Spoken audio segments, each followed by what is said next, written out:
2020 meeting of the Town of Southampton Planning Board. In accordance with the Governor's Executive Order 202.1, and until further notice, all of the board's meetings will be held remotely via video conference. So we ask the public to continually check the town's website for updates and new information. Will you join me now for the Pledge of Allegiance?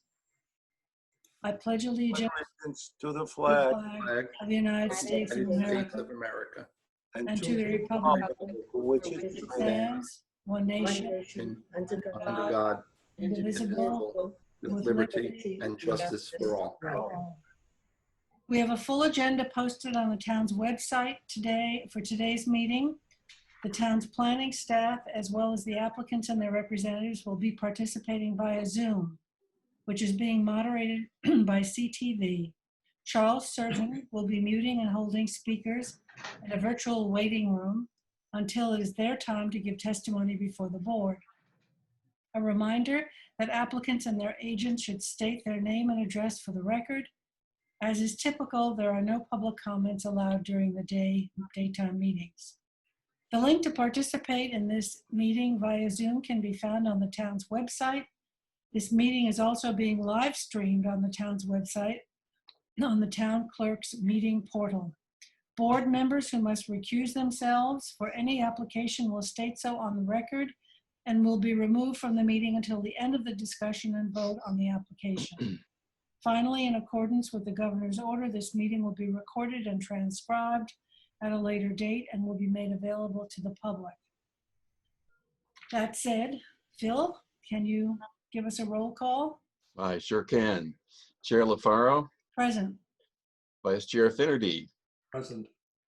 Secretary is here. Board Member Long, Present? Board Member Burke, Present. Board Member Zuccarelli, Present. Board Member Blaney. I hear you, I see your lips moving, but Yeah, there's Wait, John. and I think that we have everybody. So we're a full board, we're 7. We are. Lady, can you hear us? Charles, Yes, the message, cannot start your video because the host has stopped it. See if you can put me back on. I am putting you back on. Okay, let's see what happens. Nope, You're not on. it says you can't start your video because the host has stopped you. No, you're on. I know, but this is what I'm getting. Did you check the little USB plug in the back of the computer where you plug in the camera? No, the camera's part of the computer. Okay. I got it. I can pop it up. I can see myself, which is not good. Well, I wonder if you'll be able to see the documents when Claire posts them. Yeah, I get everything from you. He can see. Okay, Yeah. well, we just don't see your face. We'll miss you, John. But now, Blaney, I need some audio here. Is that, Kathleen, is that correct? I'm going to need some audio from Blaney. He can raise his hand. Correct. If he can hear you, he can indicate aye. If he can raise his hand, if he hears us. Blaney, can you hear us? Yeah, they do. Okay, great. So we're 7 in attendance. That's great. So we're going to go in order. Yep. Claire, you ready? The Yep, first I think I'm the first one. Yep. one is Cap'n LLC. Yep, okay. Let me share the screen. Just give me a second. Oops. Everybody can see it? Look. Yes. Good. So this is an application for a 2-lot subdivision. It's 8 Vale Avenue in East Quogue, just off of Old Country Road. It's got an existing residence and an existing garage. It's in the R20 zoning district. It's a new application. They were before the Zoning Board of Appeals for a variance for a flag strip to be 16 feet as opposed to 20, and a lot width variance for lot 2 to be 119 feet where 120 is required. This is the 2 lots, one in the front here and then one in the back. The looks like the residents in the house are to be removed, and the zoning board granted the relief. The application is actually incomplete. The map that we got here is not consistent with what the zoning board approved. The applicant knows this. So I was gonna recommend deeming it incomplete until we get the actual correct map in. And if the board had any questions on this application. Anthony, I do. Sure. The write-up didn't mention why it was incomplete, and normally a checklist is included with the documentation. I do have one. The mapping, everything was on the map that was required. So the only thing that the checklist mentioned was that the map wasn't consistent with what the zoning board approved. And so that's why I'm recommending that it's incomplete. But duly noted, I should have attached the checklist. Well, should that have been stated in the resolution? We could certainly put that in there. That could go in the resolution. Sure. Thank you. Sure. So we're adding that line. Any other comments? So can I have a motion to deem this incomplete? Motion. Motion by Gloria and second by Zuccarelli. All in favor? Aye. Blaney, are you doing aye? Blaney, give me it. Yeah. There you go. 7 in favor. 7 in favor. Good. To deem it incomplete. Yes. Number 2 is Jackie Fenlon, Firestar Holdings. Yes. Hello. This is a 3-lot subdivision at 70 Meetinghouse Road. I'll share the screen.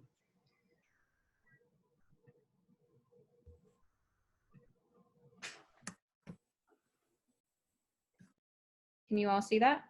Yes. Yep. So this is Firestar Holdings LLC. This is a 3-lot subdivision on a 2-acre parcel. This is the aerial. So you'll see this is in the hamlet of Quiog on Meetinghouse Road, on the north side of Meetinghouse Road. It is fully wooded and undeveloped at this point, and this is the proposed layout of the subdivision plan with 2 flag lots in the rear and 1 road fronting lot. They are also requesting a waiver of the cluster plan. I did not have that letter, but I do now have that letter requesting a waiver, and you'll see from the aerial, there's not potential for any adjacent open space. So I will edit the resolution, but this would be to deem the application complete and waive the cluster plan requirement and schedule a hearing I have proposed for July 9th. Jack, question as well. Sure. On the resolution, it describes 2 lots, words, but I don't see a 3rd lot. Did I miss it? It says a standard plan with 3 lots. But then it describes 2. Oh, I'm sorry. I might, thank you. I might have missed that actually. Thank you. I'll make a note of that. Hold on. Thank you, Glorian. You're welcome. I paid attention when I read. Thank you. Thank you. Good. So I'm proposing a complete and a public hearing for July 9th. Motion. Motion by Dennis, second by Glorian. All in favor?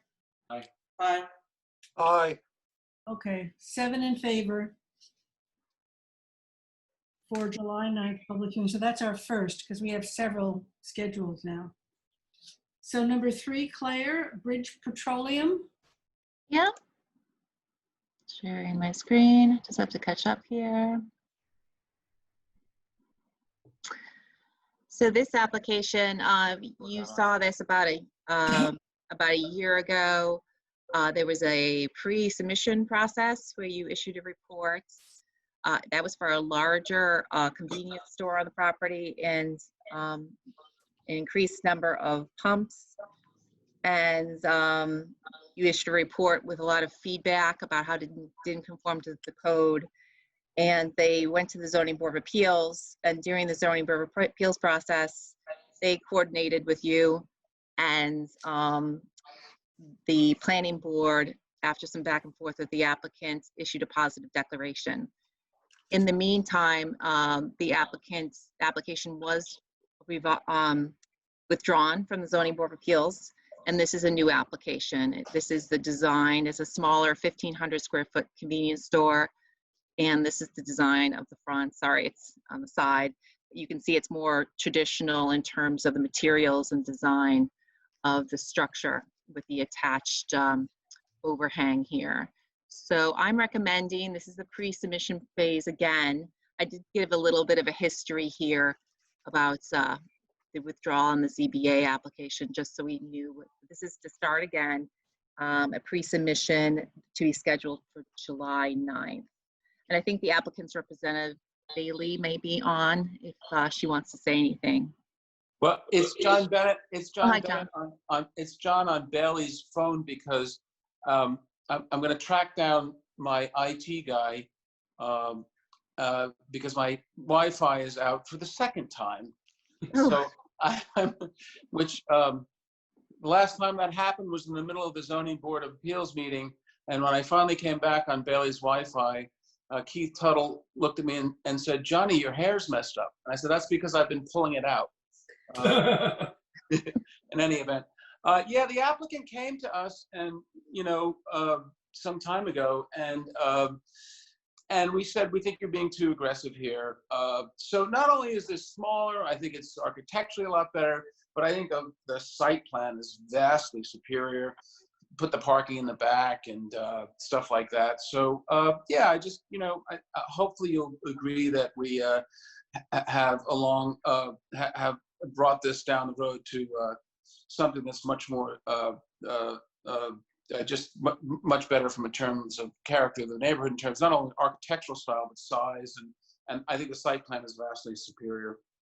That's all I have to say. It now. We'll talk about it at the at the hearing on the conference, I guess. How many pumps were there and how many pumps are there now?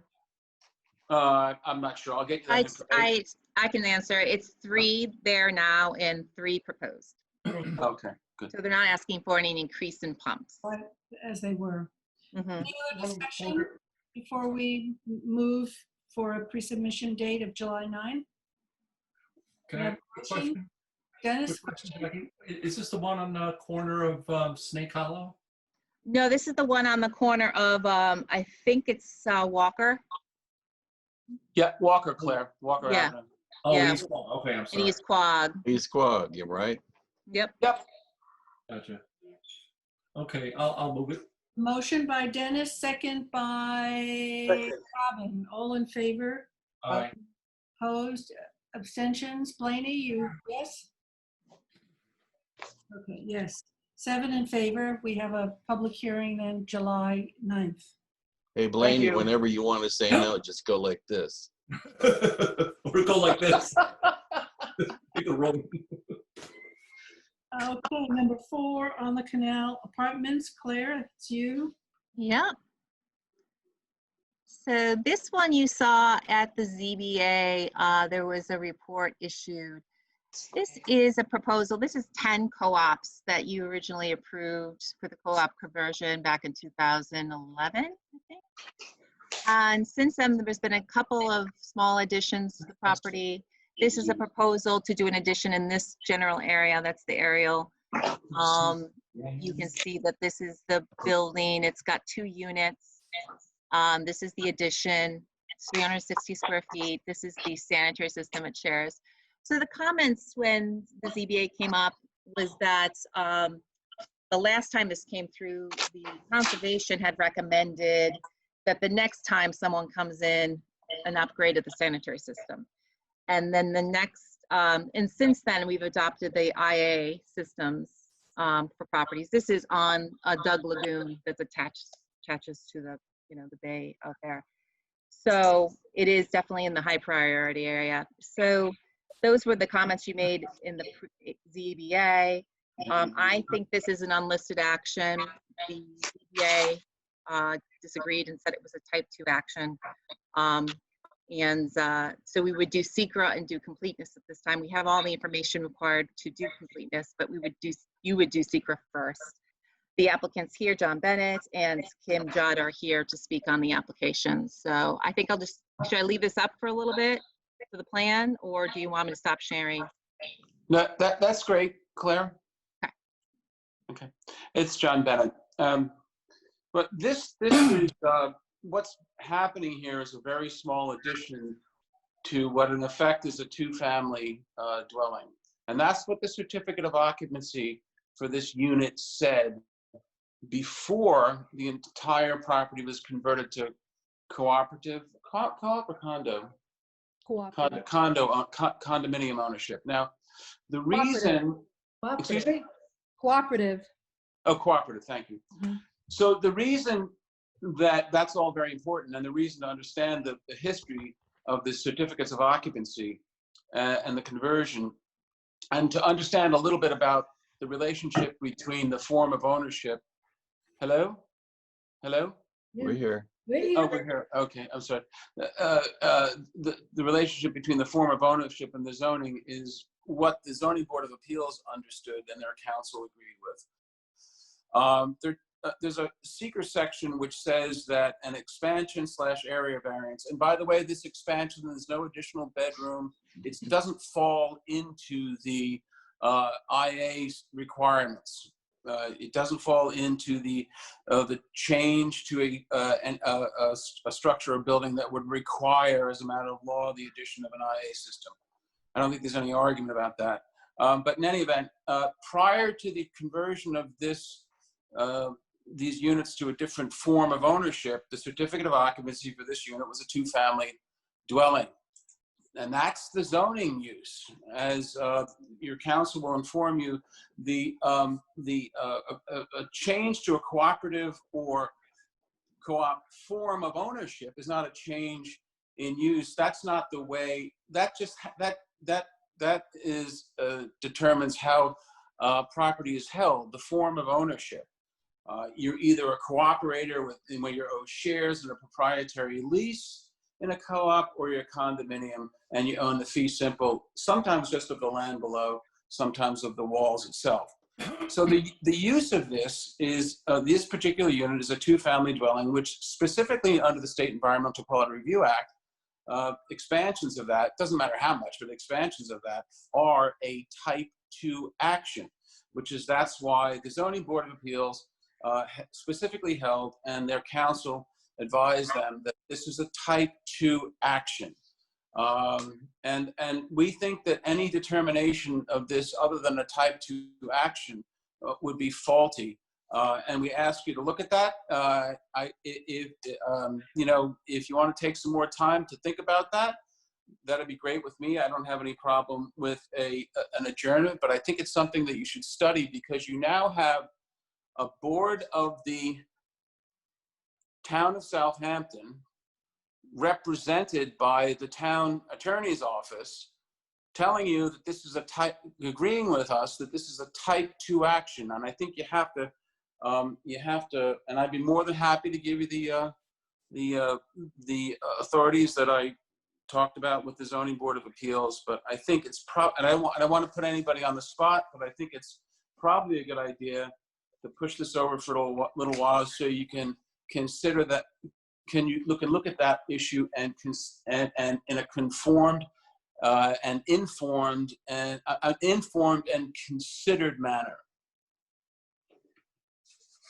Claire, wasn't there some discussion about the code and a 25% expansion?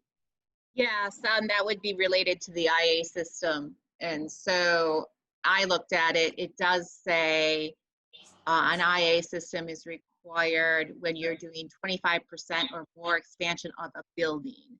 So since this is 2 uses, two units of one building, the 360 square feet would not be the 25%. It would be below that threshold. So he is correct. An IA system is not required. It's 18%, I believe. Within, back of the end, I think it's 18, maybe 19 at the most. It's less than 25. But if you need more, fact-specific stuff on that, Claire, or the calculations, we'll give that to you, or the board, yeah. Obviously. I don't want to put you on the spot. I think you should maybe back off a little bit in terms of this and take a look at it. We can take a look at it. I'd look at it with Kathleen if she was willing to do, and we can table this for the next meeting. That's fine with me. Yeah, and then I understand. I understand the whole idea. This is not these are not luxury apartments. This is regular folks. This is their little retirement place, and and then even the offer for the IA, it's now we're stuck with all these things, strangely enough, being taxable, even if it's a grant, which is unfortunate. But until somebody changes the tax code, And we're not within, if we're not adding a bedroom or less than 25%, et cetera, et cetera, et cetera. So, and candidly, seeker's the only thing that gives you a hook, you know, but I think you've got a type 2 action here. I would ask you just to take a look at that. I don't want you to put you on the spot. I don't think it helps anybody for you to make a snap decision on that. I just ask you to look at the law and the Zoning Board of Appeals determination on that, and maybe hold it over for a while. Does the board feel comfortable with that? We'll take a look at it. Sure. Kimberly, did you want to add anything? The only thing I wanted to add was, and I don't think I sent this over to Claire, was that this septic system for this unit was last updated in 2013, and it did get approval from the county, and I have the paperwork, and I don't think you have it, Claire. I think I maybe sent it to the ZBA, but I can scan and email it to you. That'd be great. Thank you. Yes, it's Southampton Town Septic System Upgrade Notification Form. Okay. That's actually sort of helpful, because it's not like you have a, you know, a brick or concrete block septic system there conformed to the new section in 2013. So hopefully that would give you a little bit more comfort. It's part of the stuff to throw into the mix. Okay, there's no action deadline on this, so there's No, no. we'll table it for the next meeting. Okay, so no action. Great. Okay. Thank you. Thanks, John. Thanks, Kim. Thank you. Moving on, Jackie, Blessing Fields, LLC. Yes. Submission conference. Yes, this is to set a pre-submission conference. This is for 4 office uses. Let me share the screen.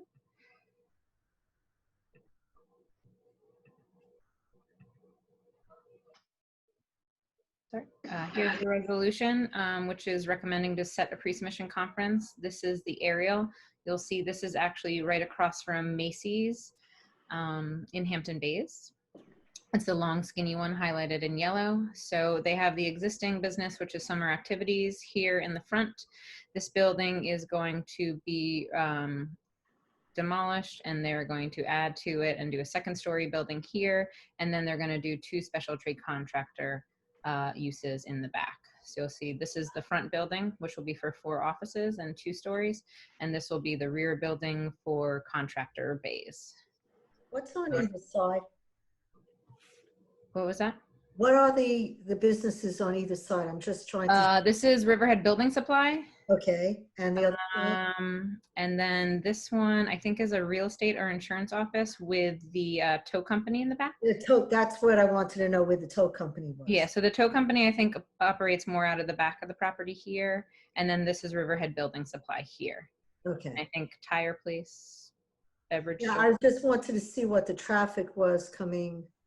Yeah, traffic is a concern, and the applicant has been made aware of that.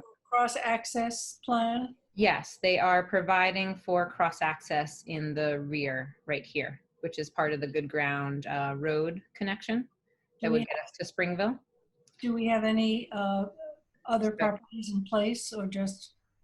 We're working on it. I think there's just one right now that poses a problem. I think it might be this one because it's DOT. But we have had, I think, some discussions, not myself, but about a possible, you know, swap of area. But essentially, this is DOT recharge, and then I believe this is town, and the goal is to get out back here. So, and then over here is, you know, Buckley's, and you'll go through to the old movie theater over here. I know we have a couple of friendlies. We have the access. We have it on, I believe, Buckley's.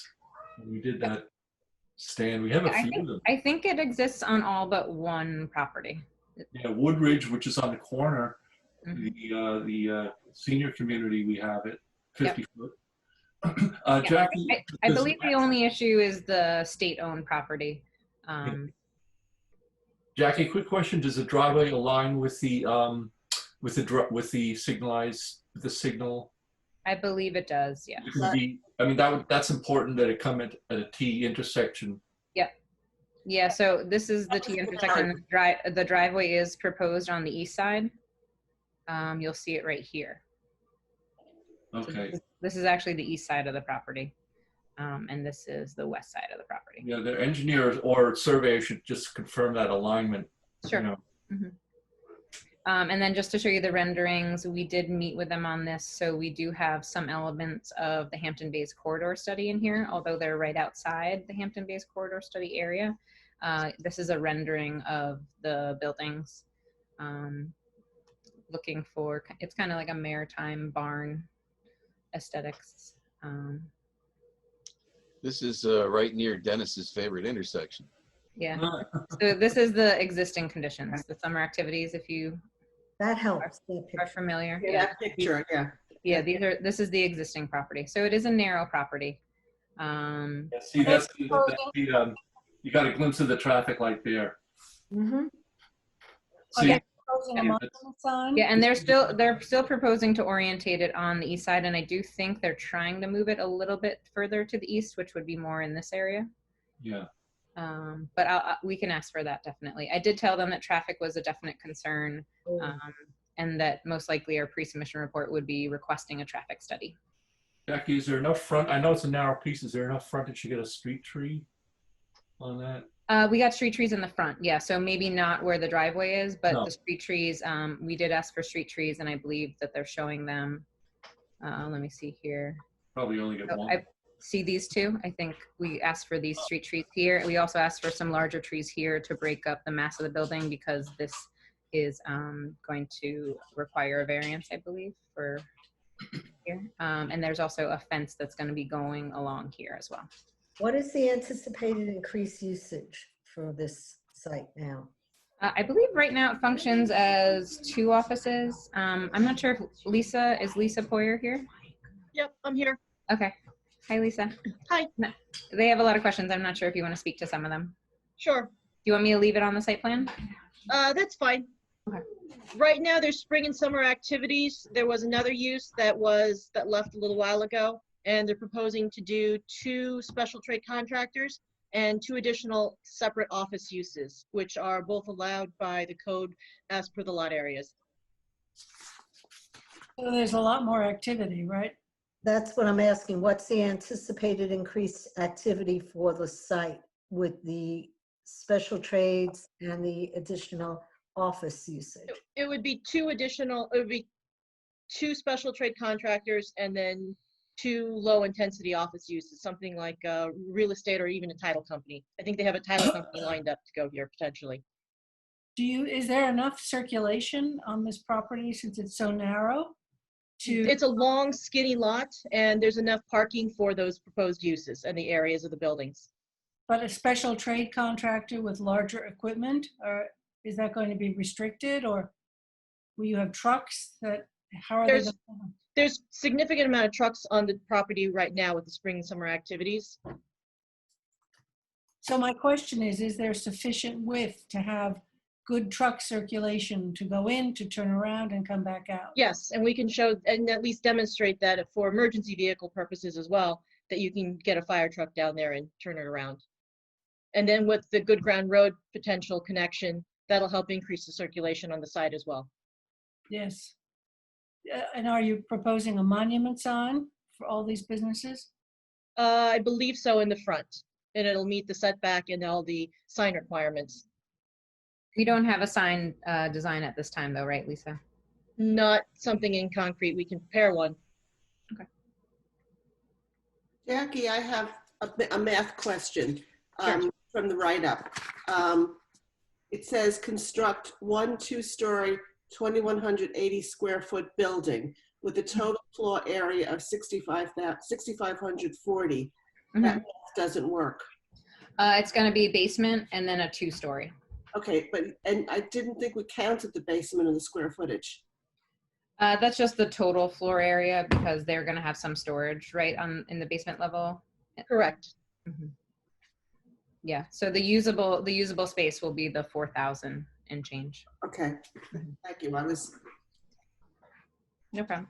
It doesn't add up. It would But be just for future reference as we review these, for whoever sets up all these visuals, if it would be possible to twist them so we're not craning our necks to look on the side, that would be helpful. Unfortunately, I think the program kind of auto orientates them. Does it? Yeah. There's no, you can't adjust the default. Yes, you can, if you look at the top of your screen, it says view options. You can make this much larger. I have it larger so I can see the writing instead. You Oh, go to can we do that on our own? Yes, that's, Yeah. Ah, Affect Claire what she put. So you go to vision options, and then you see Yes, ratio, you can go up to 300, or you can reduce it. right, but you can't make it horizontal from vertical. It does no, I didn't see any rotation. Yeah. I think the issue is with the size of the packet. It kind of fits them in there to have it all fit with the PDF size. A lot of stuff will get cut off if it doesn't go vertical like this. It's basically the I was program. going to suggest that maybe you should consider breaking that packet into 2 pieces to give you a little bit more flexibility. Has Yeah. anyone thought about that? I'm not sure if that's possible, but we can look into it. Yeah, I mean, it's We'll experiment. Keep on getting better at this. Were there any other questions? yeah, I just it's germane to this, but it would be good to see an updated Good Ground Road rear access little sketch map that you could prepare for us. Sure. Yeah, this is just setting the pre-submission so we can review that with the report. This is an extra on the side is what I'm saying. Yeah, absolutely. Thank you. Mhm. So we're setting the pre-submission conference for July 9th. Yes, July 9th. Okay, can I have a motion? Motion. Who said motion? Glorian, I think Zuccarelli, you seconded it? I Did thought you? I made the motion. I seconded it. Okay, all in favor? Aye. Aye. Opposed? Abstention, 7 in favor. Thank you. Blaney's waving, dancing. Yes. Number 6, GTB Real Estate, Claire? Yep. Just want to get to the part. So this is a proposal for to demolish the existing nightclub, which no longer has the use on the property. This is it. It's next to the motel in West Hampton. This is that farm stand you worked on here. Yep. This decrepit building is going to be demolished, and the proposal is this restaurant with an area for the miniature golf. And this is what the building looks like here. And this is just the pre-submission stage. We have all the information we need to set the pre-submission conference on this.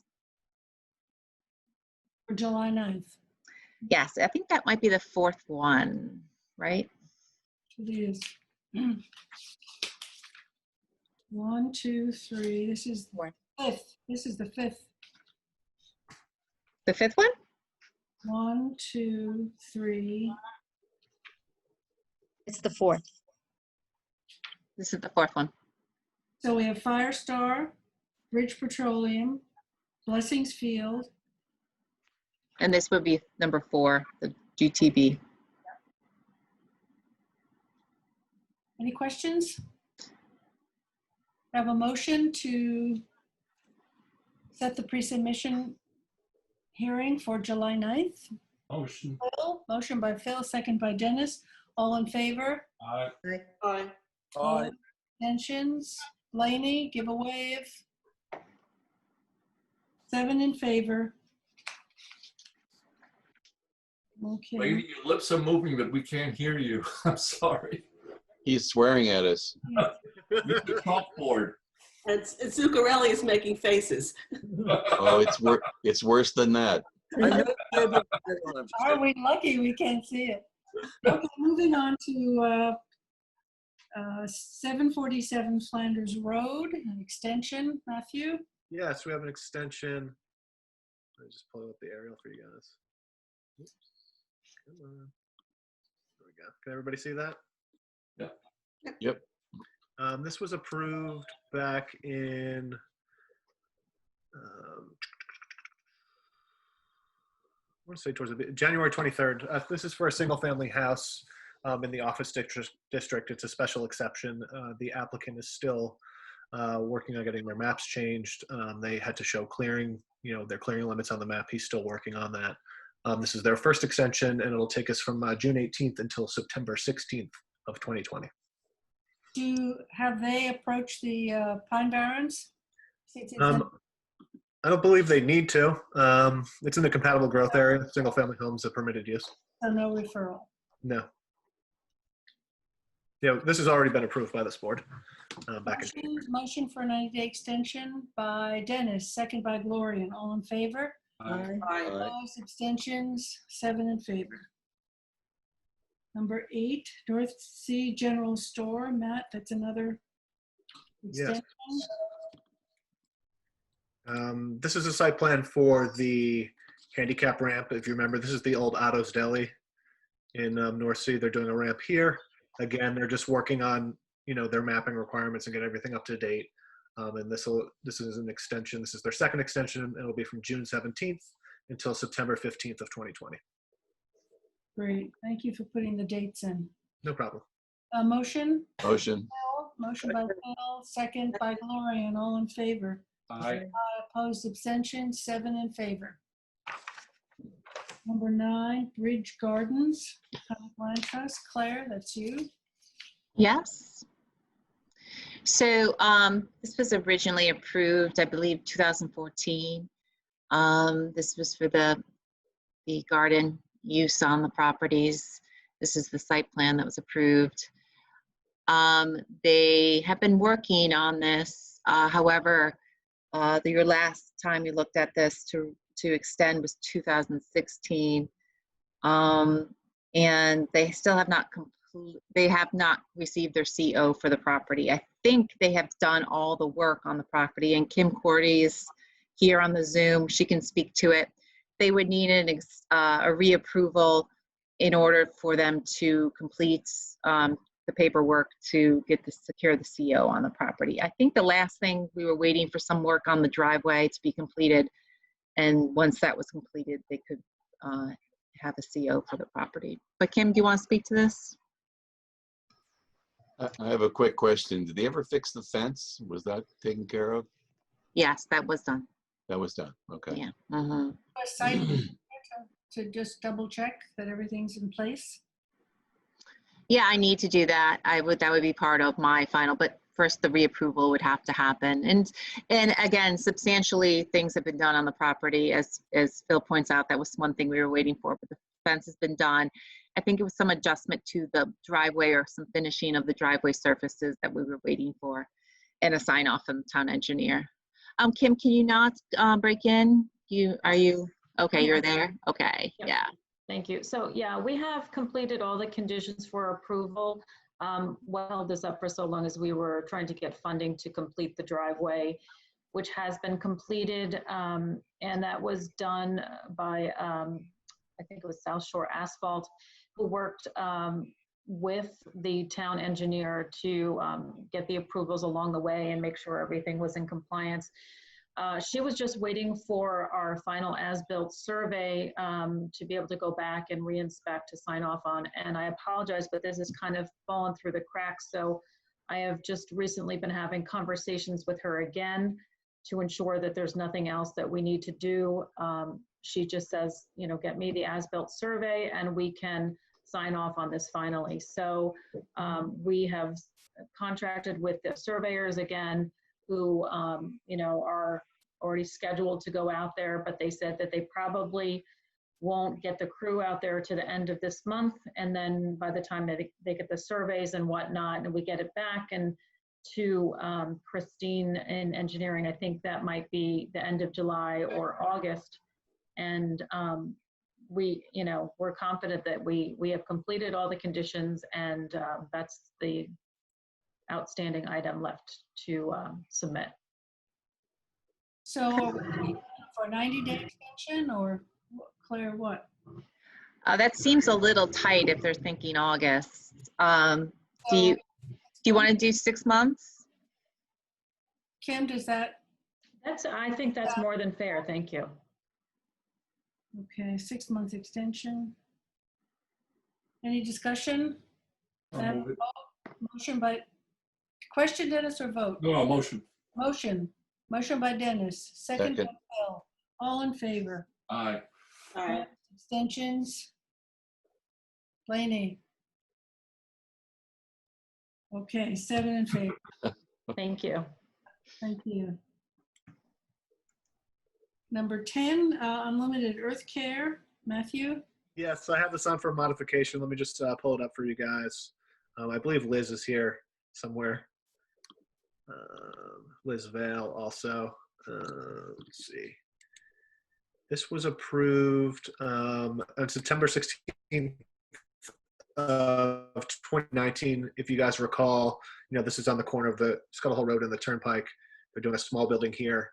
When it was approved, I think I have the site plan in there actually too, so you can get a better idea what it looks like.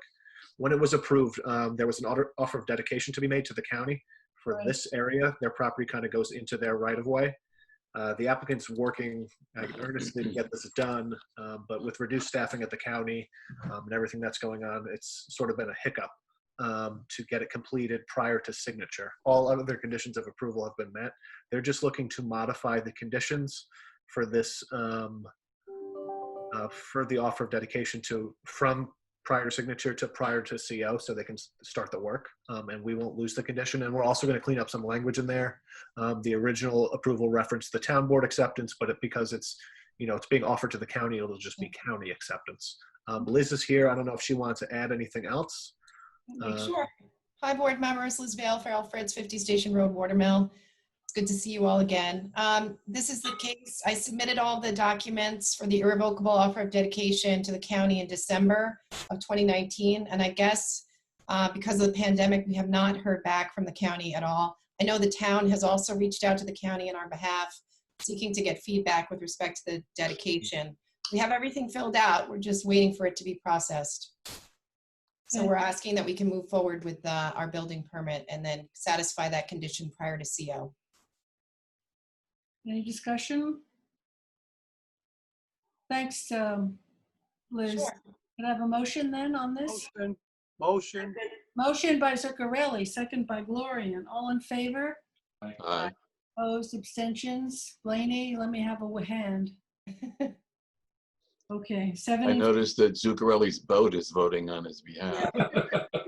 Thank you, board members. I was wondering whose vote that was. Thank you, board members. Thank you so much. Be well. Thanks, Liz. Bye, Liz. Yeah. On Mill Creek, Jackie Fenlon.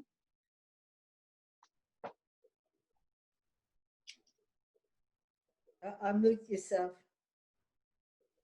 Yes, sorry. This is on for 2 items today. First, I will review the approval of the revegetation plan. So I prepared a resolution to approve. I've been working closely with the landscape architect. So let me show you that plan. Is this Mill Creek Heights? Yes, Mill Creek Heights. Okay. So if you'll recall, this is a resolution. This was prior to the development across from Mill Creek Marina on Noyak Road. We have, this is the subdivision. So if you'll recall, it's a cul-de-sac with 8 lots. And then we had 75 feet of open space in the front here, and also a little open space that took over some of the steeper slopes with connection to the rear. And then this is all open space to the south. If you'll see here, this triangular property, we just in January recommended that the HOA be accepted by the town board, as the current owner of the properties no longer wishes to maintain or erect a subdivision identification sign. And this is, so this is already town. This is the corner that needs to be revegetated. This actually kind of goes up like a hill right here to the subdivision. So they have requested to revegetate this. I've reviewed this with all native species. So we've got some evergreens and white oak and understory shrubs and some grasses and blueberries here. They're actually going to mirror that. This area is a little bit bare from the development of the road and surveying work that was done for that. So I did allow them to supplement the corner here, which will essentially kind of match the entrance. And then this up here is a modification to the revegetation plan that we previously approved, where this is the restaurant. I think it's Capellini or Capelletti. Capiletti's. So this would add to, so they had historically encroached onto the property. We had approved a re-veg plan. This re-veg plan allows for some evergreens here to essentially help shield the subdivision and residences from that and help fill in. We also have low bush blueberries, some ferns, and some grasses as understory there as well. We got white and red, I think, and scarlet oak as well. So I have a resolution prepared that would approve the modified revegetation plan. Are there any questions? Did we not discuss street trees at all because of visibility here, or? Street trees are required, but they go on the interior road. We did not require any street trees on Noyak Road, but street trees will be at the customary, so they'll be along here. Yeah, and they do have some street trees in already, you know, and working to retain those. So the next item, after we act on this, the next item, I was just going to give you an update on the performance bond. On the circular cul-de-sac, do we do anything in terms of landscaping in there? I can't make it out. Yes, the planning board prefers to do a landscape island, and I believe on this one we do have a landscape island. I can double check that. But we do, it's funny, we like, you know, to have some trees and shrubs, and I believe this plan, I'll look closer for you, Robin, but I do believe this plan has a cul-de-sac planting plan with usually at least one, it's like usually 1 to 3 street trees, depending on the species, and then some low, you know, bushes.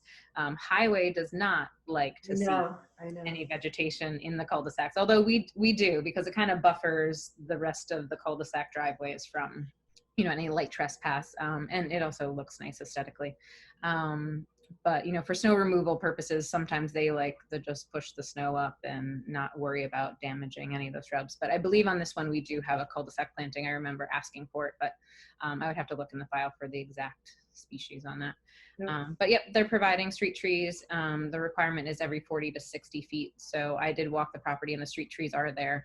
Some are in poor health, but we'll deal with that under the road performance bond portion of it. Any more discussion? Can we have a vote then to approve the modified reveg plan? Motion by Robin, second by Gloria. All in favor? Aye. Opposed, abstentions, 7 in favor.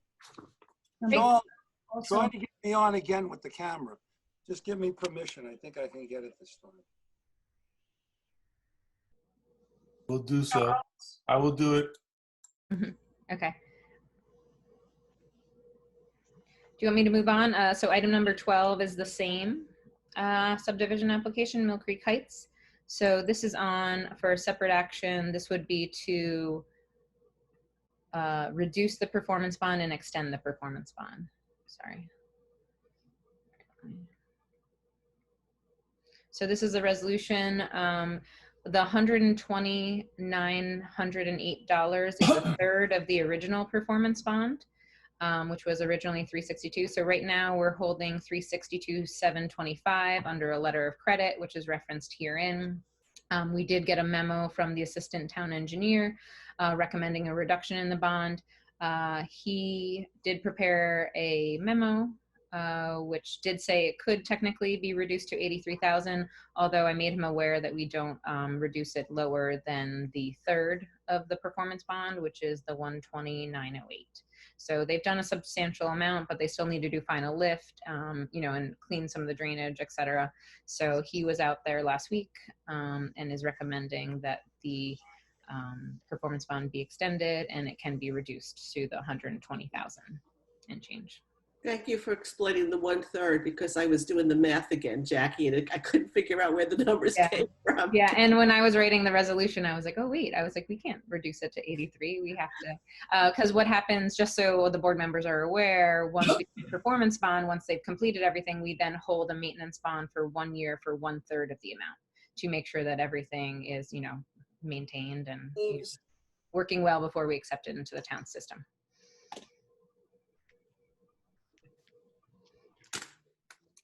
okay, somehow I've lost the screen now. Can I have, we can see you, Jackie. We can see you. can? I can't. It might be minimized. Can't see you. All right. Jackie, do you want to sign out and sign back in? Yeah, Dennis, take over. Okay. Do we have a motion to, this is for the acceptance of the. I'm back. Oh, sorry. This is to reduce and extend the performance bond. Jackie, you back on? Yeah, thank you. That was the shortest tenure in history. Oh, and if the board is comfortable, I actually proposed an obligation date of next July 15th. But given the circumstances, I was okay with pushing that a month. Are you guys okay with August 15th of 2021? Sure. Okay, just given the circumstances, there's been, obviously with the pandemic, it's been harder to get stuff completed. Okay, so I'll modify that to August 15th. Motion by Motion. Robin, second by Phil, all in favor. Aye. Aye. Abstentions, 7 in favor. Thank you. Claire, number 13, the Long Island Automobile Collectors. Yeah, so last meeting we reviewed the staff report, and I'll show it to the project. I'm just gonna have to sit through. So we worked on it, and I was prepared to do a decision. However, a referral was done with the latest plans to the town engineer. We do not have sign off for the town engineer on this. So, it's very rare that the planning board would go forward without a town engineer. So I've warned the applicant that they would have to ask for an extension on this. The applicant's representative, Joe, is here. So you want to speak to that, Joe? Oh, hi, everyone. Hi. I have a report from Tom. You do? Yes. That was nice of him to send it to me. Oh, well, I just got it in an email to me just a few minutes ago. So you were probably in the meeting already. Yeah. So there are a couple of minor changes, some notations that he wants, but other than that, he recommended approval. I don't know where we go from here. Give us an extension, because Claire really should see all the paperwork. I'm not sure who Tom is. Tom is the assistant town engineer. Okay. Yeah. So, yeah, we're too efficient around here. I can't even see. Let's stop for a second. I can take a look at my emails. Just one second. We shouldn't have to do this at the last minute, Claire, like this. If it wasn't submitted to you, you need some time to review it. We can put it back on. It's the applicant's timeline, at the time of day, but obviously if you haven't reviewed it, I haven't incorporated it in the decision. It's up to the board. Can we make an extension just till the next meeting? Yeah. If the applicant requests it. Joe, can you hear us? Yes, I can hear you. Given the circumstances, I understand the need for an extension. Just till the next meeting. Yeah, and incorporate it. It's just, in the meantime, you've seen my draft. The board's seen the draft. It's just going to have some additional conditions with the town engineer. So even if you want to address those conditions, address some of my conditions that I've suggested, it makes the conditions that much shorter. And yeah, you can address those things. But one issue maybe we could talk with the board about is that there's 2 buffers, and let me just show you again on the site plan. This was kind of new that I didn't include in the original staff report. Here's the plan. See these buffers on the east side and then along Sandy Hollow Road. This one's 50 feet, this is 30, and it gets larger. I'm suggesting that be with a covenant just because this is an R20 portion of the lot, so it's not written in code somewhere that you have this. And because of the nature that these are residential uses, I thought a covenant would be appropriate for this. Just And the piece to the right that I'm looking at. yeah, this would be a covenant for natural vegetation. And then again, at the 50 feet right here would be natural vegetation, a covenant. On Sandy Hollow, right? Along Sandy Hollow. So that's new. It may be that you want to just, you know, consider that if you think that's reasonable and let the applicant know. That way he's prepared for that too. What's the board think? I think it's good. I mean, it secures vegetation and those important perimeters. Okay. I think they've already got a substantial amount of vegetation and trees on the western side, right? They do, and only a little portion here is to be revegetated, and that's spoken to in the decision, yeah. But here, it should be natural already, so that can be augmented. So that, I just wanted, otherwise, everything else is something you discuss. Joe, did you have any other questions? No, you know, we've read through the staff report and through the resolution. We don't have any problems with any of the conditions, so we're ready to go. We'll incorporate those engineering issues and have it ready for the next session. That sounds right. Okay, so with the applicant's requests, we'll do an extension if you, if the board is ready. Yeah. I'll move to extend for 2 weeks at the request of the applicant. Dennis, second by Gloria. Oh. Favor? Opposed, abstentions? Thank you, Joe.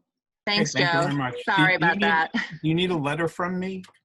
That would be helpful. Just an email would be fine. Thank you so Okay. much. Okay, very good. Take that. Thank you. Thanks. Okay, moving on to number 14 is the Campbell Ranch, both 14 and 15. Jackie? Yes. Okay. So this is on first for reapproval. Let me share the screen. Now we can see John Zuccarelli. I know. The boat's gone. John's back. So I sorry. We lost Claire though. So this is on for a reapproval. They have a similar situation where I was never able to check for all compliance with all the conditions, although I do believe that all the conditions have been addressed. So I will be going out and doing a site inspection. So this would be a reapproval so that I can do a site inspection and review consistency with the approved site plan. And I prepared a resolution. So this is the horse farm on the corner of New Light Lane. And I think it's West Pond Drive. Yes. So you want us to approve it before you see it? Yeah, well, we already approved it. So this would just be a reapproval to reactivate the site plan. And then the next action is to set the maintenance bond for the required screening.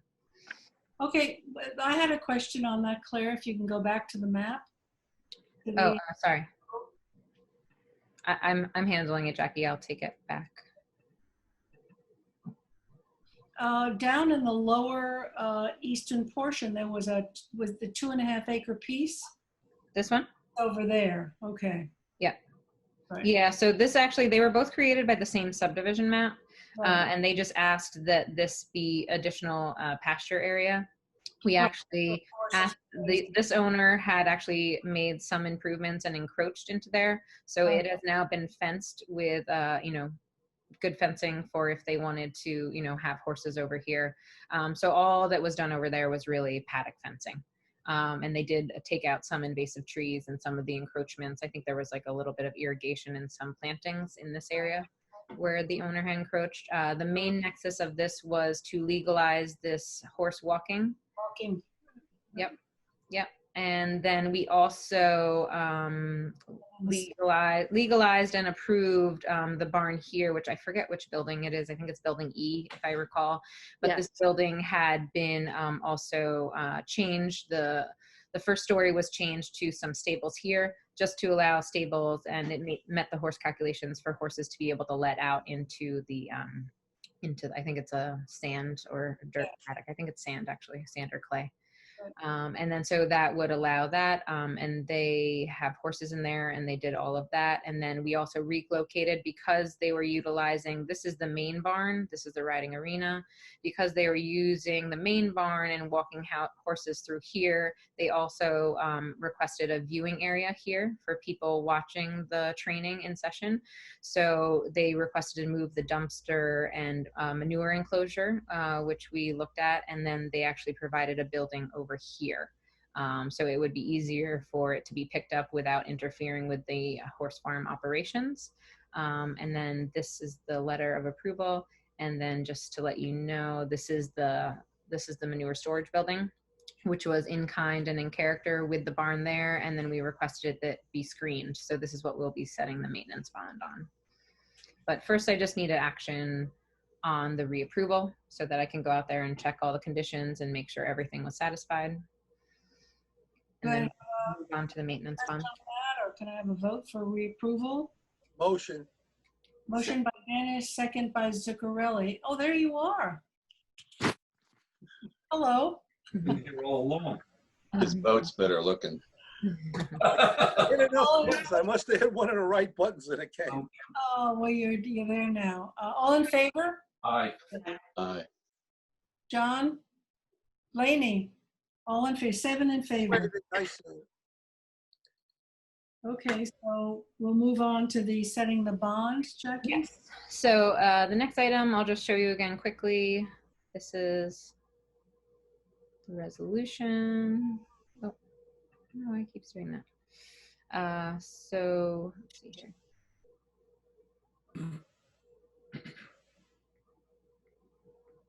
Sorry, and this is the maintenance bond resolution. So we had a quote for the landscaping screening, which was $14,000, and we would be setting a maintenance bond for 1/3 of that, which is $4,965. So that's one of the final items before the certificate of compliance can be issued. I have a motion on that. Motion. Motion by Gloria and second by Phil. All in favor? Aye. Opposed, abstentions? 7 in favor. All right, thank you. Thank you, Karen. Thank you. Thank you, everybody. You're welcome. Okay, then we move to the Pines. Yes. Another site disturbance. Yes. So Jackie, I did add this on the agenda after our staff meeting, but I got the final survey that I was waiting for on Wednesday right after. I did inspect the property. Let me just get to the resolution. So this is in the Pines, the west parcel. This is lot 26, 10 Gleason Drive. This is on the east side of Gleason Drive. And this is, you might be familiar with the mobile home park right here. So this is, I think it's Old Country Road right here, down here. And then you guys were talking about possible, units to the north. This is the residence. They added a garage when it came into the building division, and they noticed that the garage was being submitted for. They noticed that the previous owner had encroached into this 25-foot buffer. So this is intact and in good condition. We have a new survey, which I just received, which shows that they've revegetated the 25-foot buffer. It leaves, they're allowed a 20-foot wide area for the driveway, and it is in compliance with 36.7% clearing, where they're permitted actually 60%. So I am recommending approval of the revegetation plan, and they have already actually revegetated. They were able to actually transplant vegetation based upon the existing vegetation, and they planted it, I believe, in March, and it's actually in very good health. I did recently inspect it, so I'm recommending that a certificate of compliance, we approve it, and a certificate of compliance for the addition can be issued.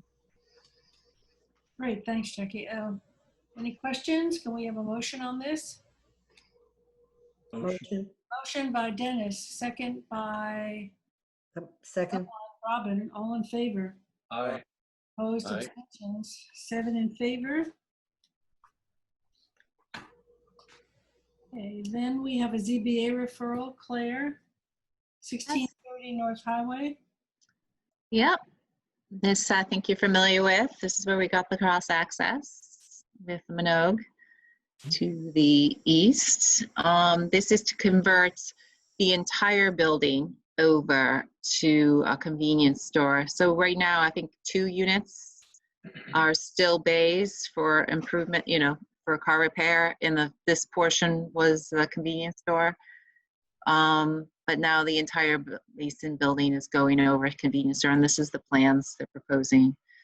And I have prepared just an outline of a ZBA report. So this is for the increase of 650 square feet can be used for store, for a total of 936 square feet of sales area and other storage areas. So the total is 936 or plus? That's the total is 936, and that's the sales area. So I looked at our numbers prior, you know, from the study that's we had done the analysis. And this is on the high range of these pre-existing ones that have been issued, but it is right there. I think the highest issued so far for a situation like this where you're retrofitting an existing building was like 922. So this is, you know, a couple square feet above that, but not out of scale of what's been approved prior. You're talking, Claire, you're talking about the ratio of the overall retail space to the lot size? Yeah, that was just the pre-exist. I had done all the pre-existing ones that had been issued by the ZBA, and 926 was the largest issued so far for that building size. But no, I didn't do the ratio to build a size for the square footage. Your original recommendation, if you remember from that report, is that you keep them at 600 square feet, you know, for these pre-existing situations. But one that was more conforming was the 1,100 square feet. But the property's undersized. You wouldn't approve a gas station in this property because it's undersized. It's only 27,000 square feet. So I'm a little confused with the numbers. Sure. They have 650 now, right? 650 square feet of retail use. Yeah. And they're only adding 300 and change, right?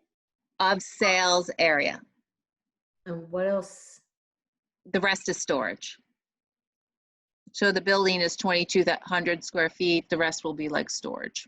Have they submitted a plan? Yeah, so that's what this is. I'm sorry. Let me go back. So there's 1,300 square feet of storage. Yes. See, this is the sales area. This is the cashier, and then this is all storage. They need that much storage for stock for this store? That's how they do it, and you know, that's how they present it to the Zoning Board of Appeals. That seems odd. Is that, Claire, is that the way, that amount of storage for that amount of retail sale? Or is something else getting stored here?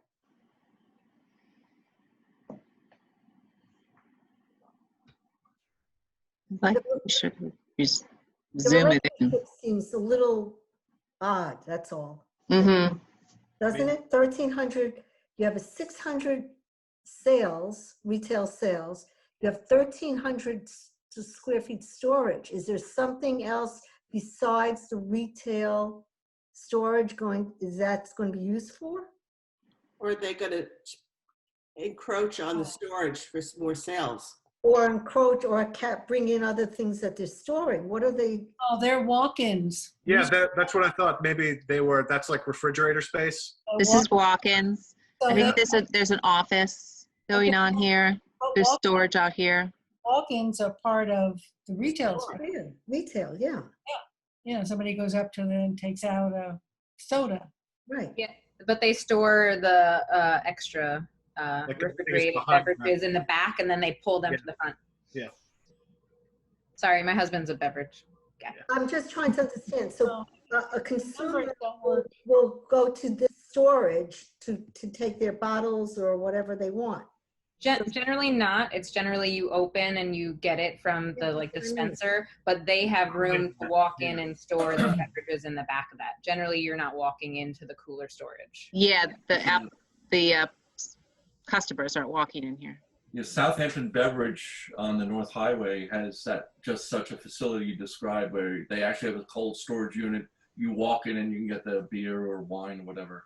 Yeah, they just don't normally do that with gas stations because it's just like self-serve, grab what you need, and then they're stocking from the back is usually what happens. I'm having this, I guess, not understanding exactly. Maybe we need someone to come. That really, it sounds like there's more retail space and it's being called storage. I'm not clear. No, this is the only area the customers can come into. This is the 936 square feet they're asking for. But they're going to access the storage area. They can come. They can open these doors and grab stuff out of them and put their arm in. Yes. Well, I think in our ZBA referral, Claire, I think we want to make reference to the small end and the large end of what we want to be seen based on our study. Okay. Is that going to include beer? I think it does include yes. beer. Yeah. Do you want me to reference the study and just? Yeah, what was the high end on our, which we don't really. 600 square feet. Okay, well, I think that we should say that. Okay.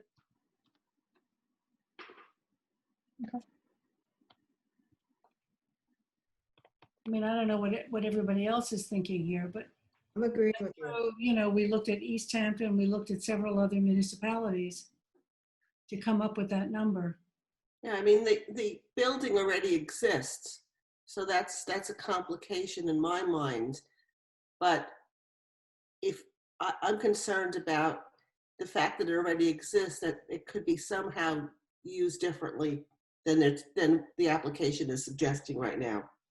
Was the other space there just storage, Claire? No, originally these are 2 bays. So they have 3 bays, excuse me, 1, 2, 3.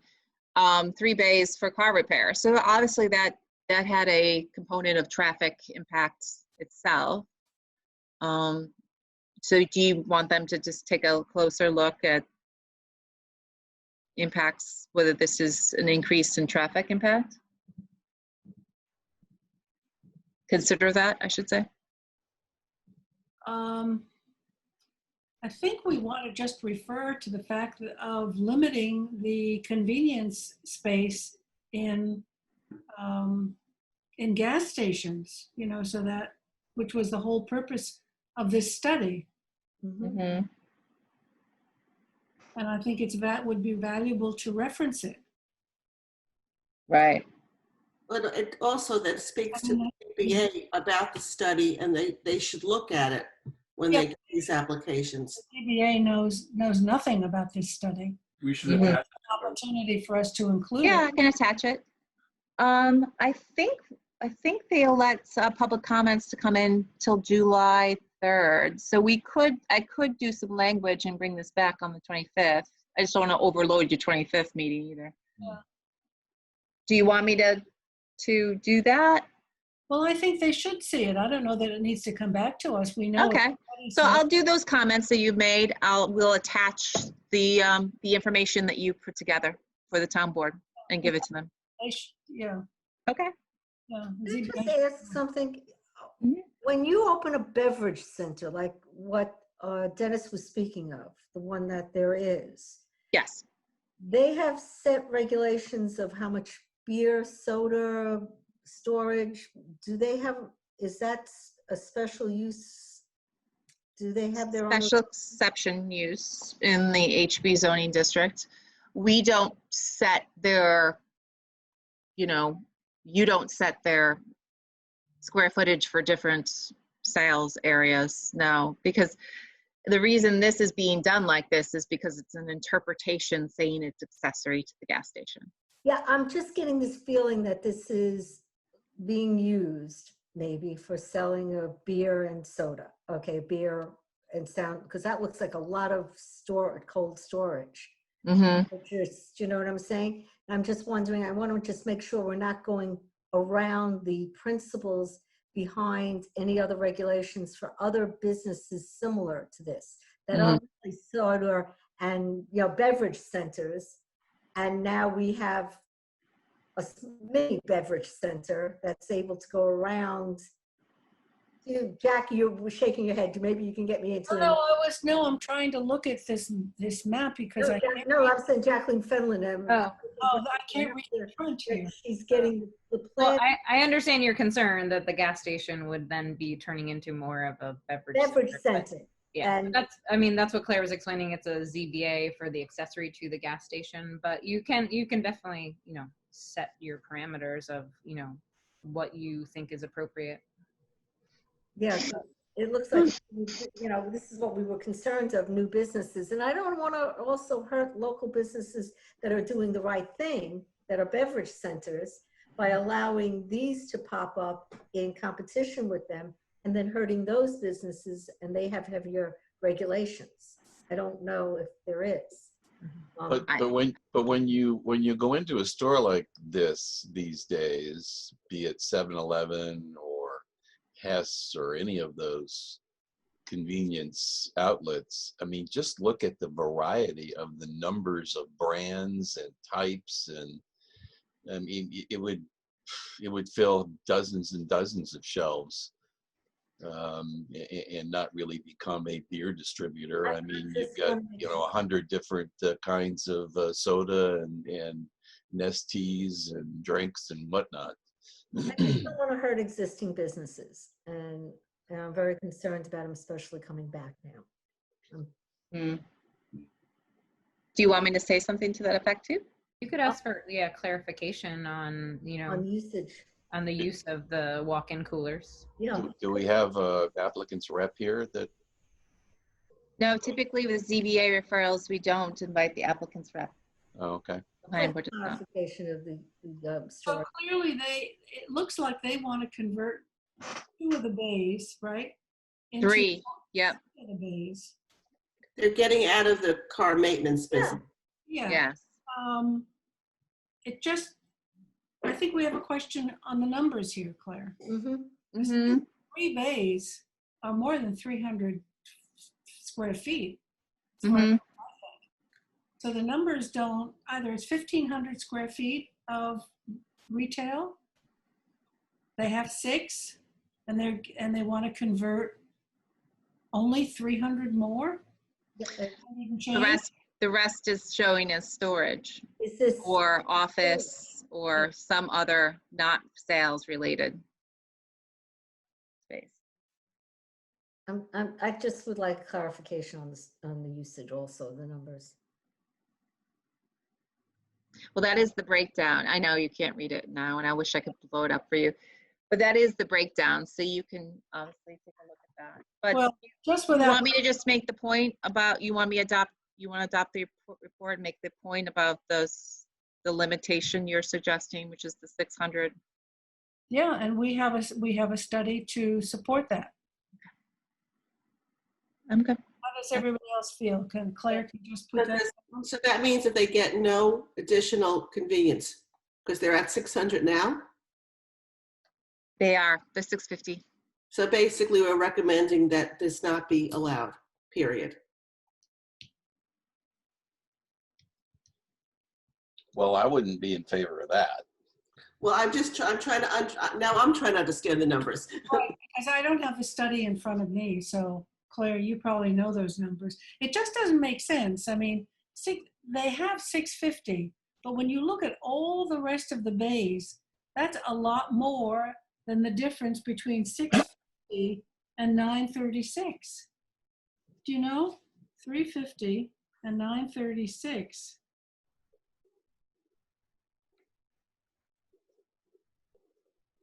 That's what I was saying. It's over 1,200 of 1,300 square of storage. These bays are a lot more than that. They want that to be the retail space as well. Claire, because I can't read it and I don't want to try to blow it up and screw up the screen. Could you show on I believe the plan on the right is the projected one. Just walk us through what each piece is. Claire, I Yeah, think if you I'm go- not going to be able to read it either. I can't zoom in for some reason, Matt. Do you want me to pull it up? I can pull it up and then zoom in if you want. Yeah. Oh, hold on a second. Let me stop sharing for a second. If you go out of presentation mode, maybe on the on Adobe. If not, I can pull it up for you. Well, I zoomed to 300 and you still can't read it. So I'm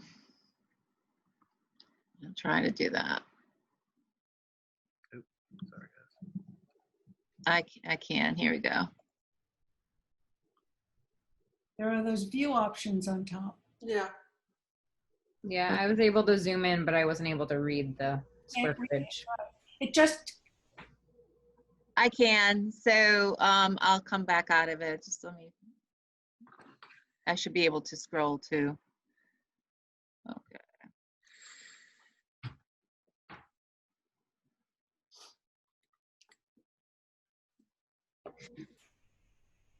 oh, there we go.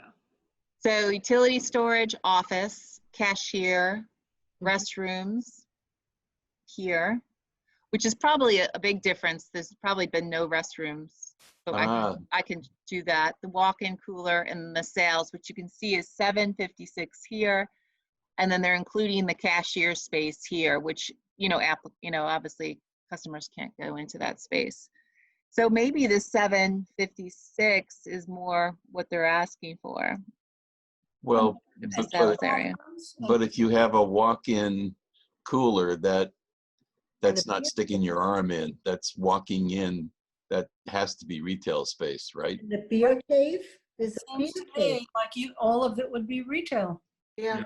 Walk-in Right. caves. Well, maybe some clarification on this, because if it can be walked in from the 1, 3, customer, I agree. and If I think they might be referring to this, that you could walk in for, people to supply it. Because it's a beer I wish cave. I had a walk-in beer cave. Yeah. And then the restrooms, did we check on septic? You have how many restrooms going in? It's the 2 restrooms.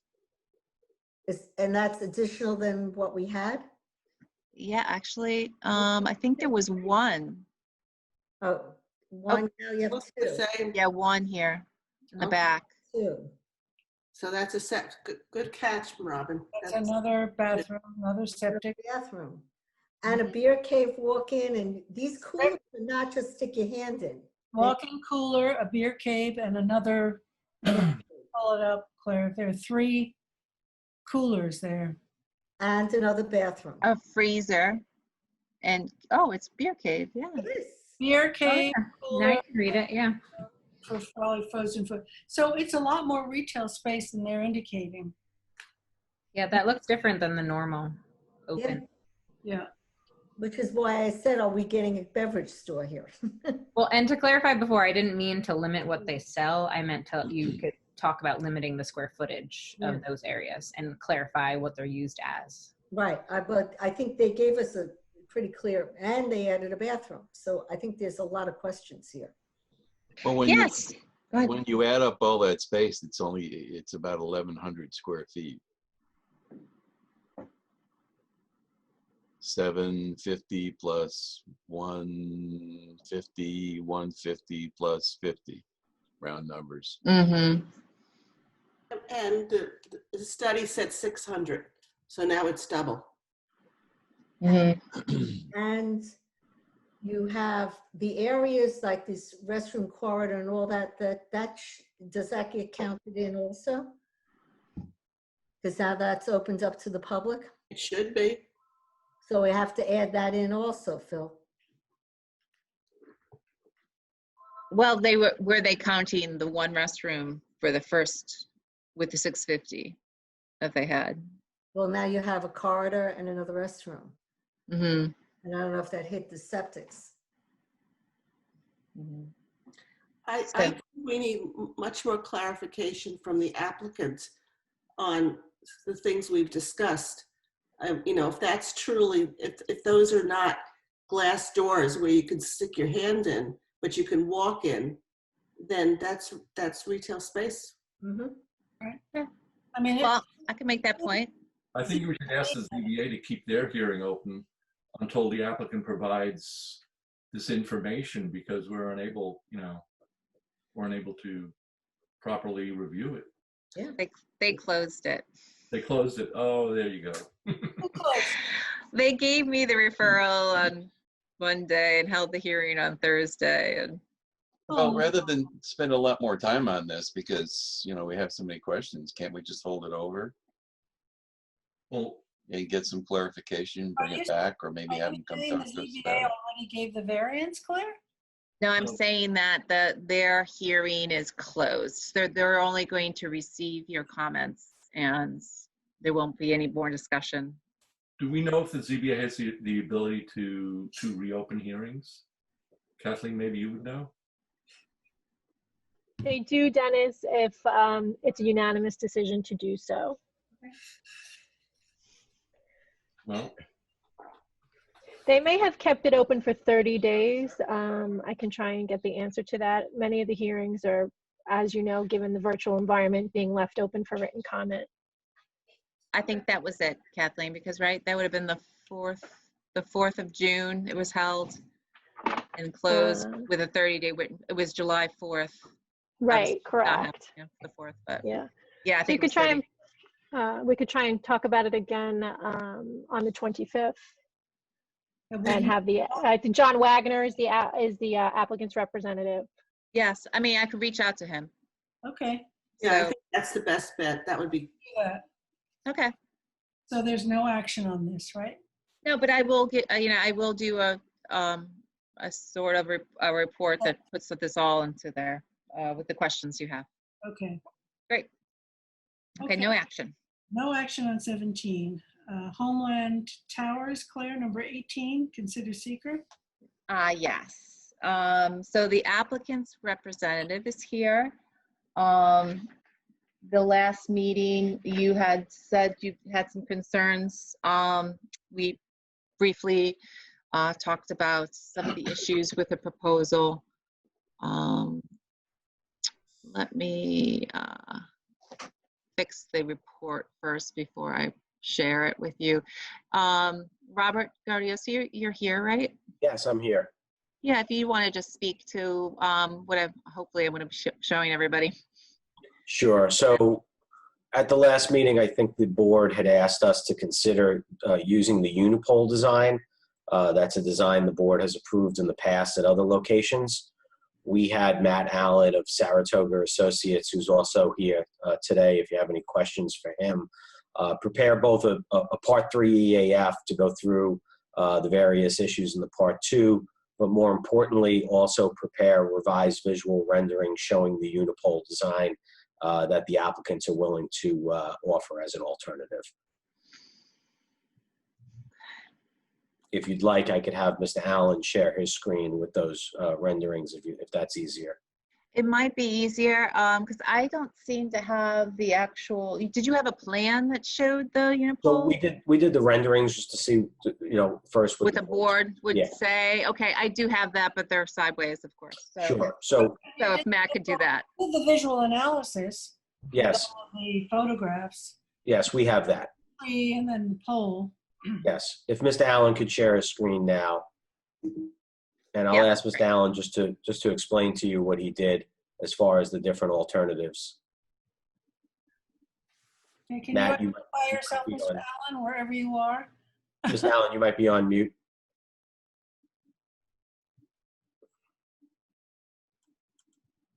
Matt, we can't hear you. Okay. Can you hear me? Yes. Yes. Everybody can hear me now? Yes, we can. Can you give us your name, please? Yes, my name is Matt Allen. I'm with Saratoga Associates. And I prepared the environmental assessment form for the project as well as the visual resource assessment additional document that has been submitted to the board. And first I'll simply go through because at the last meeting of the board, there was some discussion about the mitigation alternatives that were being offered, and the board asked to see a third mitigation alternative called a unipole. We had previously shown 2 mitigation alternatives based on styles of stealth pine trees. The first is up on the screen now, which is just a monopine, which just has a branching pattern that breaks up the form of the tower and conceals the antennas to some degree. The second was what we referred to as a stealth cypress tree, which is more slender and simple in its form, but it begins to, it conceals the antennas within the fabric covering and takes on a color similar to vegetation in the area. And as you recall, the board asked to see a third alternative, which was the unipole, or some call it a stealth flagpole. In this case, we'd be doing it without a flag because the flag would have to be simply too large in order to be proportionate to the pole and would actually draw more attention. But what the unipole does is gives a much simpler, slender form and presents a narrower visual profile from vantage points and simply appears to be in keeping with utility poles or flag poles, and given its light whitish to gray color blends with the sky. And all of the antennas on this pole are interior to the structure, so there are no antennas hanging on the exterior. So again, it's a very simple, straightforward form that tends not to draw attention to the degree of a traditional galvanized monopole where the antennas are on the exterior. Might I ask, I'm sorry to interrupt, but in all 3 pictures, there appears to be another tower to the left. Am I? You're looking at this? Yes. I believe that's just a utility pole. That's just on the other side of the tree line. It's a big one. Yeah, I think in perspective, it just pops above the trees. It's probably along Montauk Highway, if I'm oriented correctly. That's not the tower by PIA by the gas company, is it? No. That's 1.25 miles away. Yeah, right? no, that's just a wooden utility pole. And as Matt said, it's the perspective because it's in the foreground. It just looks tall. And I'll let Matt go through the other renderings, but we did do a full visual resource evaluation. We took photographs from numerous locations, and in the vast majority of them, the pole was not visible given the distance or given the surrounding tree line or the buildings. What we did here is render really the ones where it was visible and only the ones where it was visible. So it's a little bit by showing you these, I think we're doing a little disjustice to the fact that the pole is not visible from the vast majority of the locations, and that is detailed in the full report. But we did want to show you, zero right in on these alternative designs. So I'll let Matt show you the rest of the renderings. Okay. Yes, and just to remind the board, at the last meeting, your planner went through or summarized the visual assessment report in full and talked about the areas where the tower could and could not be seen. And I'm happy to go over any of that again if you have any questions, but otherwise I won't repeat some of the things I went over in the last meeting. We don't have to do that. We'll talk to the board about it, but there is 2 locations where I think you failed to realize that there could be a very, very visible impact of it. And by choosing this location just to the east of the property, you failed to locate the property just to the west of this where there is no trees to screen it in this case. Okay. And then the other location was Deerfield Road, which is closest to this property, is a farm field. And that farm field has a direct line of sight into this property. And you did choose a location there, but it happened to have trees in front of it. But there are several locations along that road that have no trees. And there was, those are the 2 biggest impacts. And I want the planning board to have that information. And they have partial information here, but they just don't have the full information because that is a residential road. People view that road, Deerfield, and they view Montauk Highway, which is an asset, especially with the farm field across the streets. There's commercial here on this side, but the road is a pleasant road to drive on because of the farm field on the other side. We can certainly, what we did originally is we did view shed maps and proposed locations, and I thought we had a good understanding of where to take the photographs from, but we could certainly supplement that if those are two locations that you think are missing. I think that would give a complete picture. I mean, there are some of this information is here and you show it, but I think you're not seeing a complete picture. But that's my opinion, and you can go over it more with the planning board. Sure, Matt, if you can just scroll through the rest of the renderings, Sure. please. Yeah, thank you, Claire. And again, this is the simulation of the monopine alternative that was shown at the last meeting, and the stealth cypress, and we've since added the simulation of the unipole from this location. So this would be the closest location that we've simulated, and you get an idea of the width of that pole, which is approximately 40 inches in diameter, a little bit more than 3 feet wide. And it would also be, in order to fit the antennas, the unipole would be 100 feet tall, as opposed to the other alternatives, which are in the neighborhood of between 85 and 90 feet tall, depending on the alternative and the ability to configure the antennas. So the unipole, because the antennas would have to be stacked, would have to be a little bit taller. And looking at those conditions again from Scuttle Hole Road in the agricultural area to the north of Montauk Highway. Again, this is a view of the monopole alternative, which you can see blends fairly well at this distance with the tree line, the thinner cypress alternative, and the unipole alternative. Thank you, Matt. And yep, those are the three alternatives that three views that we chose to simulate the alternatives.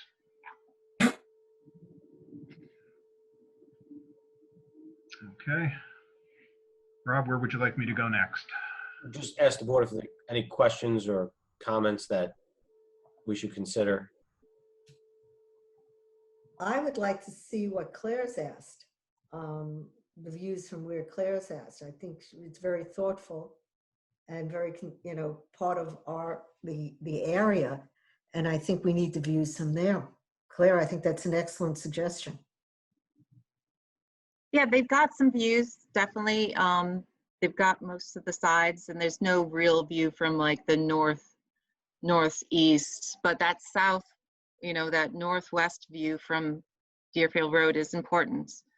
And I drove it myself just to make sure that there was some views opportunities, and there are. And that's what you had mentioned specifically when asked the first time on this application. So it's just, if you look at their visual assessment, they show it as a blocked view, and it's not. There's portions that you can definitely do. And of course, in front of the site, as you're approaching the site from the west end side, you would not have any trees that I can visually see to block it, like from that east side view that they're showing in this first picture, or the second picture.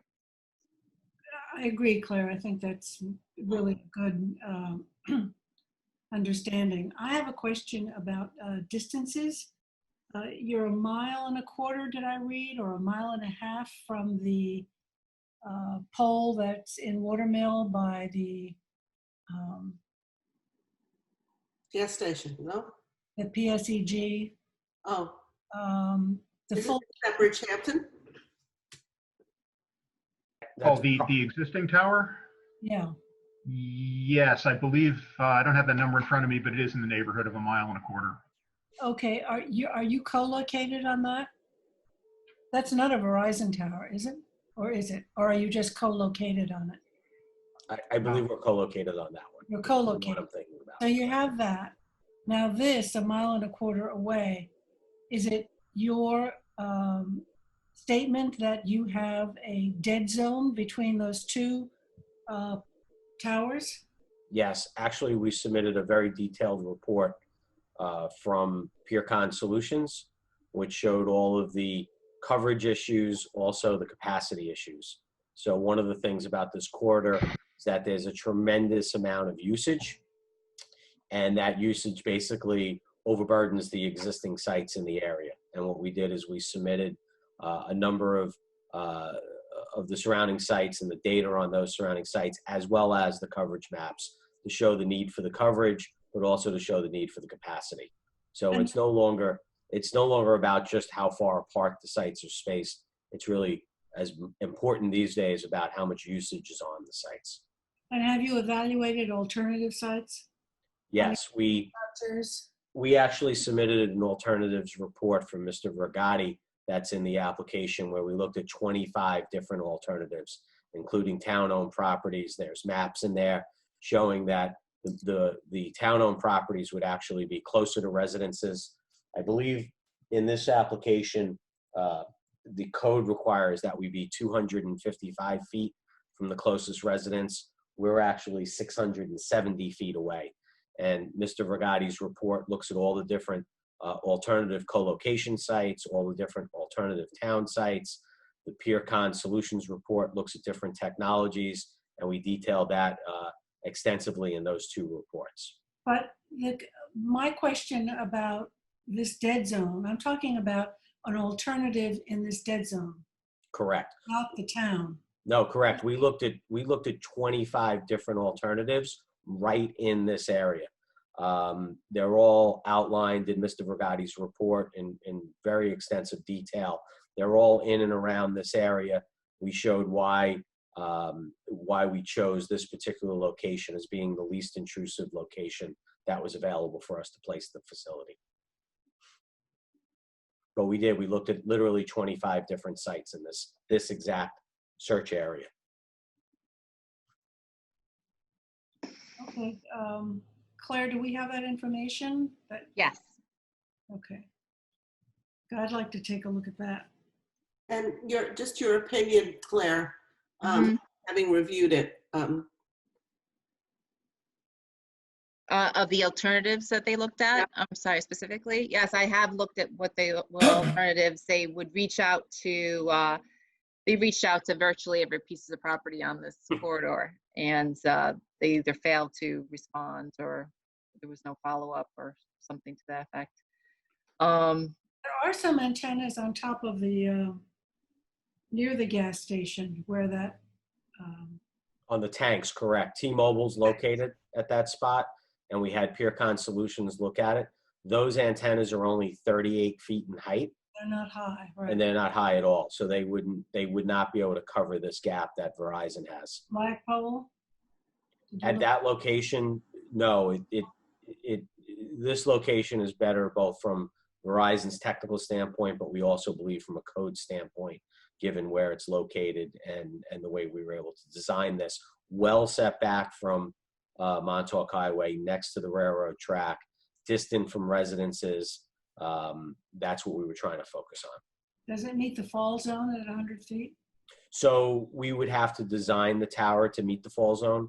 It physically is not set back far enough. The board's allowed to waive it, provided we show some data. So what we would have to do is if this unipole design is what the board wanted, we would have to have the structural engineers design the tower and submit the data to you to show the tower would fall upon itself within the fall zone that we have. Okay, so Claire, what's our?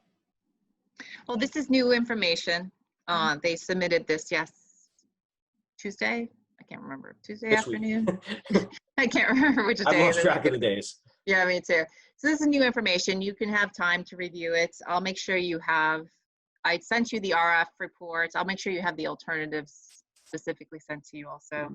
And Claire, to take the projections that you suggested from the Yeah, I can send you a map and out to you and the Perfect. applicant where I thought Thank you. That would there's make a lack of the information. That would be very helpful Okay. to the real picture of how obtrusive or unobtrusive this is. And using all three options, projecting from all three options, the unipole, the pine I tree. think we're interested in the unipole. I think we've rejected the two trees, camouflage trees. Is that board members? It wouldn't meet your definition of camouflage.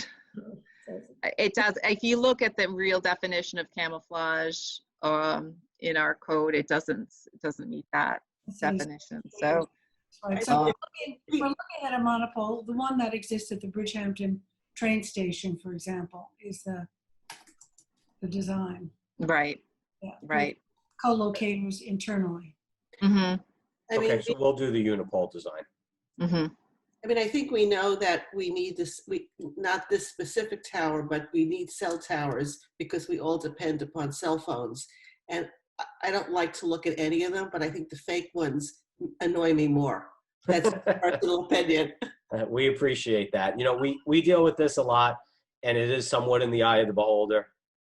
Matt said something to me the other day where he said, "We're not trying to fool anyone with the pine trees. It's more to take your eye off of it." But I think in this particular location, the unipole is probably the better alternative, and we agree with you on that. Right. You know, it wasn't too long ago when I think Claire and Janice did the wireless master plan, that there was a big push for alternative locations, including the LIPA poles, existing structures, and that you could have more of them if you were co-locating on an existing structure than building new towers. I don't know whatever happened with that, Claire. So we actually looked at that, and it's in Mr. Vergatti's report, and it's in the PeerCon Solutions report. We took a hard look at the master plan. We attached some of the maps from the master plan. We confirmed there were no LIPA towers that were in this area to be able to satisfy the gap. We looked at the existing structures. We looked at the oil tanks that you referred to. We looked at the existing buildings. You know, this strip of Montauk Highway is just very low lying as far as the existing structures. But that's the nature of the east end of Long Island. Correct, correct. So this is a unique area where it's flat and the structures are low, but we did look at the master plan. We did detach the maps from the master plan. We did analyze that. That is in Mr. Vergatti's report as well. So there's no new technology is what you're saying, right? So the new technology is, the problem is that even with the new technologies, and it's in the PeerCon report, it wouldn't cover this gap, which is fairly extensive, again, because of the usage that's in this area. And we have all of that data in the PeerCon Solutions report. There is just a tremendous amount of usage for businesses, for residents, for emergency services in this corridor of Montauk Highway between the surrounding existing sites. Okay, thank you. Just in case, I apologize if this was asked and answered at some other point. Is there anyone else sharing this poll with you besides Verizon? Or? Yes, great point. So two things. One, we've designed the pole and we've designed the compound at the base to support co-location for up to 4 carriers.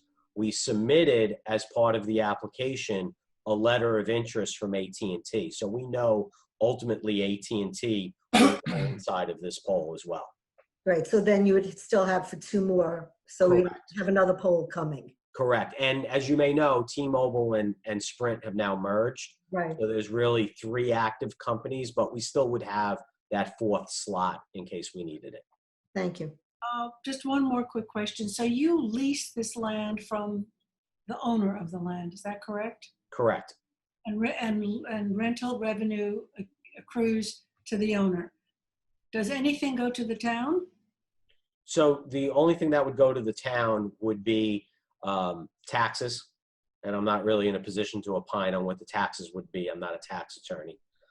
And if the town needed space for its emergency services, we would certainly accommodate the town to the extent that the town came to us. Thank you. And that question I asked you about that outdoor storage of cars, these car storage on the property, did you get any clarification?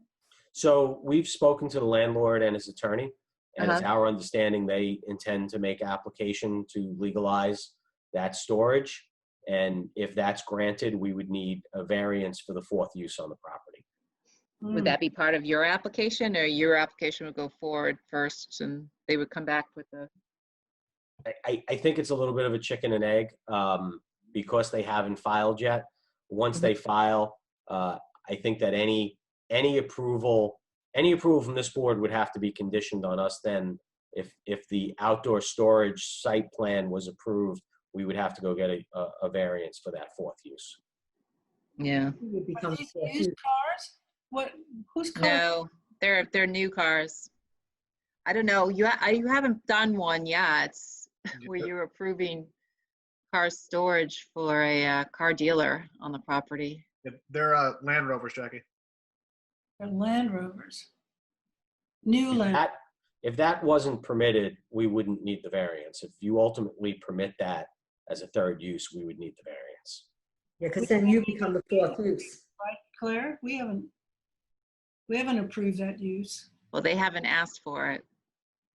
But I just don't know if you would approve it as a car dealership. You know, it's a funny one. I'll have to think about it. Yeah, because the dealership isn't there. This is just Correct. After storage.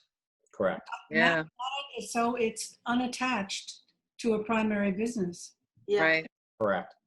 Sort of like a parking lot unattached to a primary business. So that's Yeah. something that would have to be cleared up. Is that even in the code anywhere that you could do that, Claire? We've never done it before. So, you know, we do allow somewhat outdoor storage, but, you know, some other storage thing, but usually it's properties attached to each other, Right. not so unattached, because who watches it? On County Road 39, where they had the vacant parcel next to them, Yeah, wanted to put their pallets of tiles and brick, exactly. and we approved that to get it out of the main property. But is it Land Rover on Hampton Road? Do I have that correct, Matt? It's in the village. Yeah, on Hampton Yeah, Road. it's in the village. I mean, I can't assume where they come from, but they're new Land Oh, Rovers. okay. I thought you were the car dealership guru and all things. Or Matt. I mean, they're brand new Land Rovers. Land Rovers. I mean, I imagine that's where they're coming from. I'm certain that. Well, that's something that really would have to be clarified and cleared up. Yeah, and code's been alerted to that, Jackie, in the past, because there was a couple parcels there. Most of them have left, but this one, as far as I know, is still there. Well, from the aerial, it looks like 3/4 of the property are car storage. Yeah, I just don't know if they're still there like that. So yeah, we'd have to take a look. Okay, so there's no action. There's no action. We just got new information, as I said a couple days ago. You have time to consider this with SECRA. Let me get you some more information. Let the applicants more information, and then probably bring this back up on June 25th. Great. Thank you very much for your time today. Thank you. Thank you. Thanks. okay, so we have one more item, and that's a signature. Yeah, that's unlimited earth care, Jackie. That's what we modified today. This will just allow them to go to the building department to get their building permits. Obviously, it'll be noted with those two conditions that they're now prior to CO rather than prior to signature. Okay, so do you have Phil's signature stamp, or are you going to use Yep. mine? I use Phil's, and it's ready to go. So we're acknowledging number 19.